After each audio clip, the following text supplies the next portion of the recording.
नसेल एका बॅग मध्ये तर मी सजेस्ट करेन की लोकांकडून पैसे उकळायचं काम करा।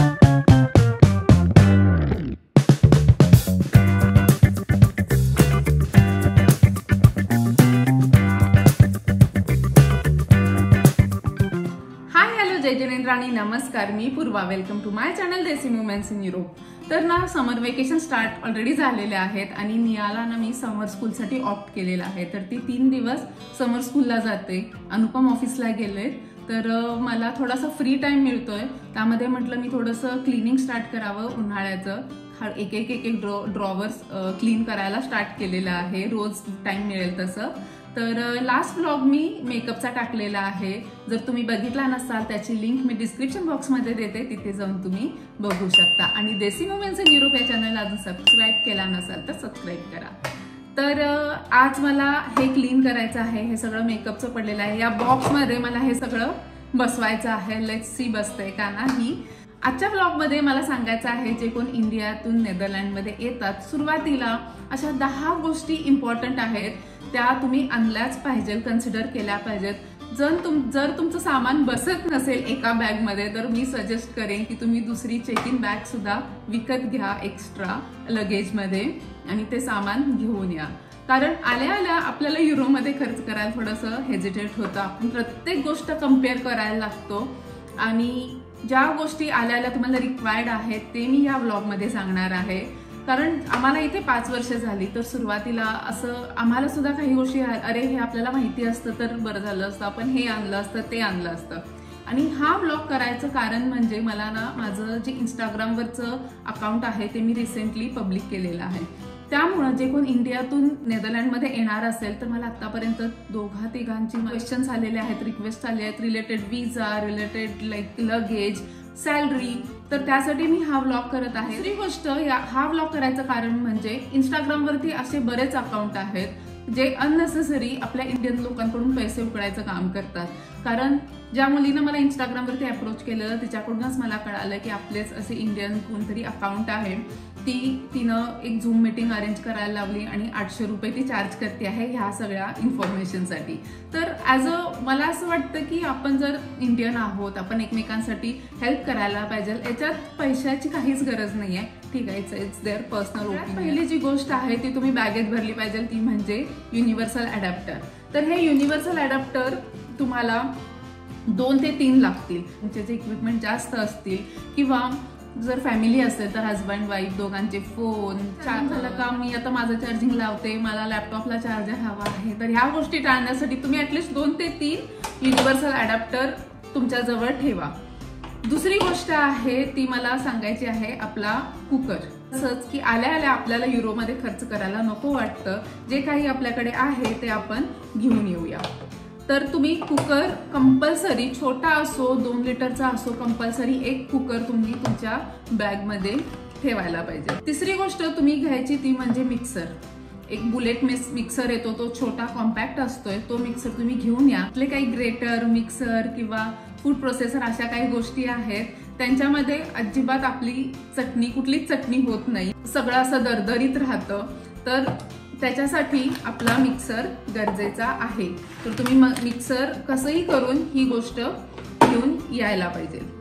चौथी गोष्ट मला जी सांगायची आहे ती वुलनचे कपडे, आपले एक वुलनचे स्वेटर, कारण घरी घालण्यासाठी इथं थंडी असते, थंडीत अजिबात सहन होत नाही, घरी घालण्यासाठी एक वुलनचं स्वेटर, त्याच्यानंतर मफलर, हँड ग्लोव्ज, स्कार्फ, या वुलनच्या गोष्टी सगळ्या तुम्ही घेऊन यायला पाहिजेत।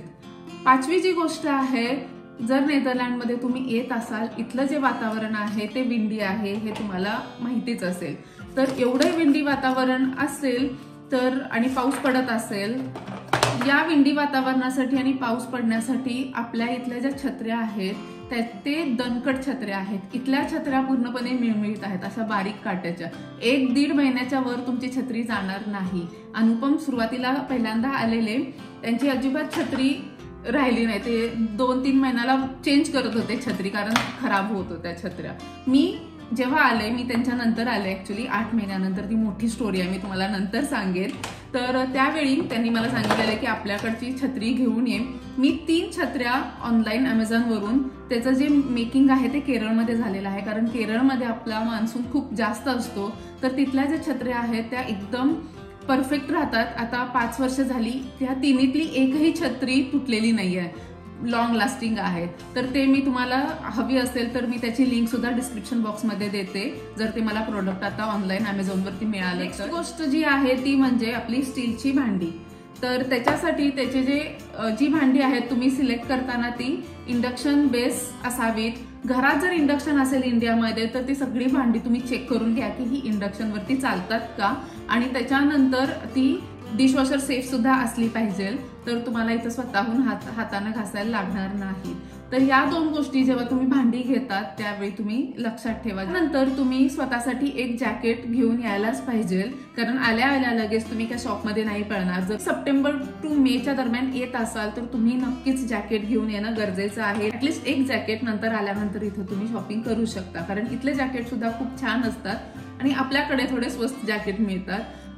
जर पुण्यामध्ये असाल तर पुण्यामध्ये मी सुरुवातीला येताना तिथून 2 जॅकेट्स घेऊन आलेले, तर ते जॅकेट माझे अजूनही छान राहिलेले आहेत. जे जॅकेट्स आहेत ते सुद्धा राहतात.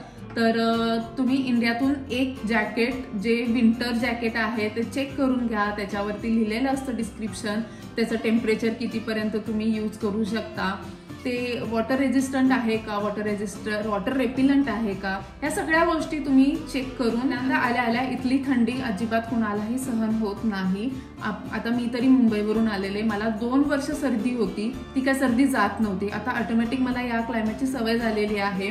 तर सर्दी हे जी थंडी आहे ही सहन होत नाही, त्याच्यासाठी तुम्ही थर्मल नक्की घेऊन या. इथं खरंच यूज होतो. आपल्याकडचे जे जॉकीचे थर्मल्स आहेत ते खूप छान आहेत, बरेच वर्ष राहतात. तुम्ही एक 3-4 जोड घेऊन आलात तर त्याचा यूज करता येतो. तर या गोष्टी मस्ट तुम्हाला घेऊन यायला पाहिजे. प्लांट्समध्ये फायर अलार्म महत्वाचा आहे. प्रत्येक घरामध्ये फायर अलार्म असतो. तर इथे माझ्या किचनच्या फ्लोअरवरती फायर अलार्म आहे. तर काय होतं की आपले जे जेवणाचे जे फोडणी असतात ते एकदम जास्त तडका असतो, खूप धूर येतो. आपण तळलं केलं की, फोडणी घातलं की त्या तडक्याने हे जे फायर अलार्म आहे फक्त त्या धुरानेच वाजण्याची शक्यता असते. तर ते ओपन करायला तुम्हाला स्क्रू ड्रायव्हर लागणार. तर एक छोटंसं टूलकिट, सीझर, नेल कटर किंवा आपलं स्विंग मशीनचं छोटंसं किट, या गोष्टी कोणीही तुम्हाला नाही मेन्शन करत. तर मला ही गोष्ट तुम्ही सुरुवातीला येताना घेऊन यायला पाहिजे, कारण इथं काही छोटंसं काय झालं, बटन लावायला, सिलाई करायला इथे कोणीही नाही आहे. तर तुम्ही या गोष्टी बॅगेत ठेवा, नक्की ठेवा, त्या खूप उपयोगाला येतात. अरे इथे मिळत नाहीत का ह्या गोष्टी, आल्या लगेच कशाला या गोष्टी आणायला पाहिजे. ती गोष्ट म्हणजे प्रत्येक गोष्ट तुम्ही 50-50 ग्रॅम किंवा 100-100 ग्रॅम घ्या. त्याचे 3-4 किलो सामान होईल. जिरे, मोहरी, चहापूड, साखर, तूप, तुम्ही छोटंसं तूप आणू शकता, कारण आल्या तुम्हाला तेल विकत आणायला जायला लागेल. का सांगते हे, कारण लँग्वेज बॅरियर असल्यामुळे तुम्ही जाणार सुपर मार्केटमध्ये, अरे हे कुठलं ब्रँड आहे, हे काय आहे, ही वस्तू कुठं आहे, तेलाला काय म्हणतात इथं, हे कुठं मिळेल, हे सगळं करण्यापेक्षा फक्त 2 दिवसाचं सामान, तुमचं घरातलं तुमचं ग्रॉसरीचं सामान तुम्ही घेऊन या. नंतर तुम्ही आपोआपच जाल. फक्त तुम्हाला दूध आणायचं असेल तर दूध फार इझी पडेल. सुरुवातीला तुम्हाला 2 दिवसाचं जे तुम्ही प्लॅन करू शकता त्या तुम्ही नक्कीच घेऊन या. 1-2 बटाटे टाका, 1-2 कांदे टाका. जे काही तुमचं कुकर असेल तो रिकामा असणार आहे, त्या कुकरमध्ये ह्या सगळ्या गोष्टी टाकून द्या. तिखट, गरम मसाला पावडर, हळद, त्याचबरोबर काही तुम्हाला प्रीमिक्स पाहिजे असेल, गरम पाण्यात टाकलं की पटकन तयार होईल असं उपमाचं प्रीमिक्स, पुन्हा खिचडीचं प्रीमिक्स, ह्या खरंच गोष्टी उपयोगाला येतात. मला सुद्धा खूप उपयोगाला आलेल्या. थेपले घेऊन या, कारण तुम्ही प्रवास करून येताय, ऑलरेडी तुम्ही तिथून खूप दमून आलेला असता, पॅकिंग करून आलेला असता, आपण ओव्हरव्हेलिंग असतो पूर्णपणे. तर इथं येऊन ह्या सगळ्या गोष्टीला स्टार्ट करायला थोडासा आपल्याला वेळ लागतो. नेक्स्ट काम असे लाईनअप असतात. तर या गोष्टींमध्ये वेळ न घालवण्यासाठी काही रेडी टू ईट किंवा आपले घरातले थेपले ह्या गोष्टी तुम्ही आणल्या तर खूप उपयोगाला होतील. आता अँडोविनमध्ये किंवा नेदरलँडमध्ये बरेच आपले इंडियन कम्युनिटीज वाढलेल्या आहेत. तर आल्या होम सिकनेस होतो आपल्याला आणि आपल्याला वाटतं की अरे आपण इकडे जाऊया, तिकडे जाऊया, थोडं एक्सप्लोर करूया. आणि असे जे काही कम्युनिटी प्रोग्राम असतात तिथे इंडियन फूड सुद्धा असतं. जर असं क्रेविंग सुद्धा होतं की अरे तिथे जाऊन आपण इंडियन फूड खाऊ. तर त्याच्यासाठी तुम्हाला ट्रॅडिशनल वेअर असेल तर थोडं बरं वाटेल की आपण इंडियन वेअर घालून असे फंक्शन अटेंड करायला, त्याच्यासाठी काही 1-2 ट्रॅडिशनल वेअर तुम्ही ठेवू शकता. ही गोष्ट महत्वाची जी राहिलेली आहे ती म्हणजे मेडिसिन. तर मेडिसिन तुम्ही घेऊन या. मेडिसिन इथं फार महत्वाचे आहेत, नाहीतरी काही पण झालं तर पहिल्यांदा तुम्हाला पॅरासिटामॉल घ्यायला लावतात, 5 दिवस वेट करतात आणि त्याच्यानंतर तुमचं परत जर तुमचा ताप गेला नाही तर ते परत ब्लड घेऊन त्याच्यामध्ये जे इन्फ्लेमेशन रेट आहे ते चेक करतात की तुम्हाला काही इन्फेक्शन आहे का नाही. त्याच्यात काही नाही मिळालं तरीही तुम्हाला परत ते कंटिन्यू पॅरासिटामॉल घ्यायला लावतात. तर त्यासाठी तुम्ही जे मेडिसिन आहेत, जी महत्वाची तुमची मेडिसिन आहे ती तुम्ही तुमच्या जवळ ठेवा. चला आता हे माझं रेडी झालेलं आहे. काहीतरी राहिलं पडलं.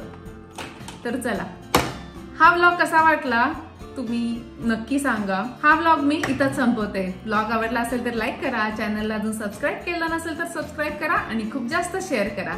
C you in the next vlog. Bye.